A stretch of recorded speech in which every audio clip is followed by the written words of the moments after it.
नमस्कार, मैं अंकुर जावला और आप देख रहे हैं हिंदू मेरी पहचान यूट्यूब चैनल। हमारे साथ है मंडलेश्वर यति नरसिंहानंद गिरी महाराज जी के शिष्य स्वामी यति निर्भयानंद गिरी महाराज जी। स्वामी जी, अभी इजराइल और हमास की जो लड़ाई चल रही है, संत समाज इस पर क्या सोचता है? मां और महादेव के चरणों में नमन करते हुए अपने गुरुवार महामंडलेश्वर यति नरसिंहानंद गिरी जी महाराज के चरणों में दंडवत प्रणाम करते हुए मैं डॉक्टर यति निर्भयानंद गिरी। अंकुर जी, बहुत दुर्भाग्यपूर्ण ये समय है और बात है कि अभी तक हमास जैसे जो आतंकवादी संगठन है, जो आतंक का प्रिय है, उसको अन्य मुस्लिम देश जैसे फिलिस्तीन, ईरान वगैरह वगैरह, लेबनान, और आपने देखा होगा कि हिजबुल्लाह भी आजकल उनके तरफ से फाइट होना शुरू कर दिया इजराइल के ऊपर। अभी तक अन्य देश, जो देश इजराइल की समर्थन में है, वो देश अभी चुप्पी साधे हुए हैं।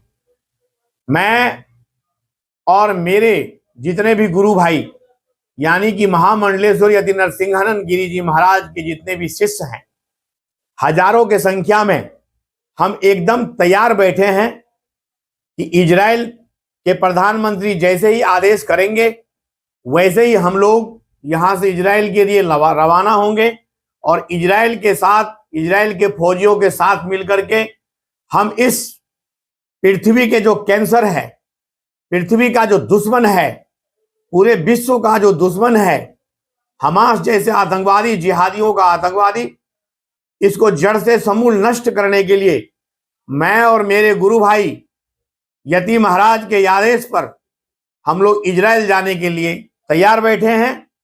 परंतु यहां की सरकार, जैसे कि कल आपने देखा कि हमारे गुरु और महामंडलेश्वर यति नरसिंहानंद गिरी जी महाराज इजराइल के दूतावास जा रहे थे अपने रक्त से लिखा हुआ पत्र देने के लिए, लेकिन तिलक मार्ग थाना पुलिस ने उन्हें दिल्ली में घुसते ही घेराबंदी करके और उन्हें तिलक मार्ग थाना में ले गए, तो इजराइल के दूतावास नहीं जाने दिया गया। जी अंकुर। स्वामी जी, अभी एक वीडियो वायरल हुआ था एएमयू का, अलीगढ़ मुस्लिम यूनिवर्सिटी का, जहाँ पर कुछ छात्रों ने हमास के समर्थन में अपना एक मार्च निकाला था। उस पर यति महाराज ने एक बयान दिया था कि अगर योगी सरकार को बुलडोजर चलाना है तो एएमयू पर चलाए। उसके बाद यति महाराज के ऊपर FIR भी दर्ज हुई थी। तो जिस प्रकार से एएमयू में जो प्रदर्शन हुआ हमास के समर्थन में, और दूसरी तरफ JNU जो जवाहरलाल नेहरू यूनिवर्सिटी में, उसके बाद इस्लामिक मिलिया, और अभी जमीयत उलेमा हिंद जैसे मुस्लिम संगठन भी हमास के समर्थन में खुलकर बोल रहे हैं। और उधर ओवैसी ने भी हमास का खुलकर समर्थन किया है, और ओवैसी ने ये कहा है कि इजराइल मानव अधिकारों का उल्लंघन कर रहा है। जी स्वामी। देखिए, वैसे तो उत्तर प्रदेश में इस तरह के अब जितने भी इन लोगों का जो ड्रामा था वो बंद हो गया है योगी जी के सख्त आदेश से। लेकिन मेरा मानना है कि जिस तरह से इजराइल के साथ, वहां के बच्चियों के साथ, वहां के बुजुर्गों के साथ, महिलाओं के साथ, वहां के जो सेना में जो महिलाएं थी उसको नग्न अवस्था में घुमाया गया है, उनके साथ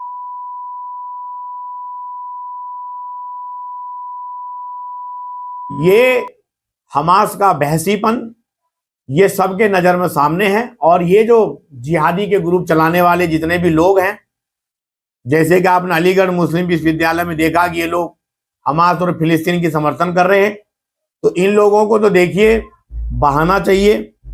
भारत के अंदर में रहते हैं, भारत का खाते हैं, भारत के खिलाफ युद्ध लड़ते हैं, और कल को अगर विश्व युद्ध शुरू हो जाए तो आप ये मान के चलिए ये भारत के अंदर में ये सनातनियों से ही लड़ना शुरू कर देंगे।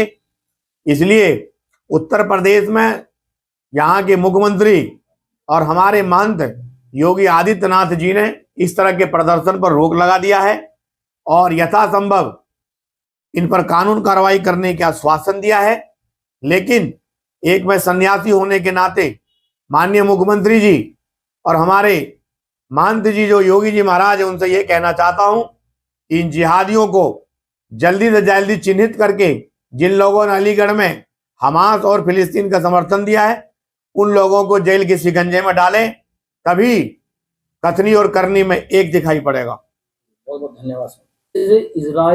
इजराइल के खिलाफ ओवैसी बोल रहा है, भारतीय जो राजनीतिक पार्टियां है, कांग्रेस है या जितने भी राजनीतिक दल है, वे सभी एक प्रकार से हमास का समर्थन कर रहे हैं। और अभी यूएन के अंदर यूएन मानवाधिकार वालों ने इजराइल के जो वहां पर जो उसका प्रतिनिधित्व कर रहे थे, उसको करीब 250 पन्नों की एक फाइल उन्होंने दी थी, जिसको इजराइल के प्रतिनिधि ने उसको फाड़ कर फेंक दिया। तो भारत के अंदर हमास और फिलिस्तीन का समर्थन हो रहा है, लेकिन भारत सरकार इजराइल का समर्थन कर रहा है, लेकिन वो केवल सोशल मीडिया पर अभी भी धरातल पर इजराइल का ऐसा कोई समर्थन नहीं दिख रहा है।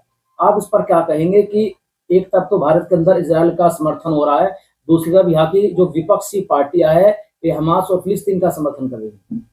देखिए, भारत के अंदर में जो विपक्षी दल है, उन लोगों को 2024 के इलेक्शन से मतलब है, उन्हें ना तो इजराइल से मतलब है ना हमास से मतलब है।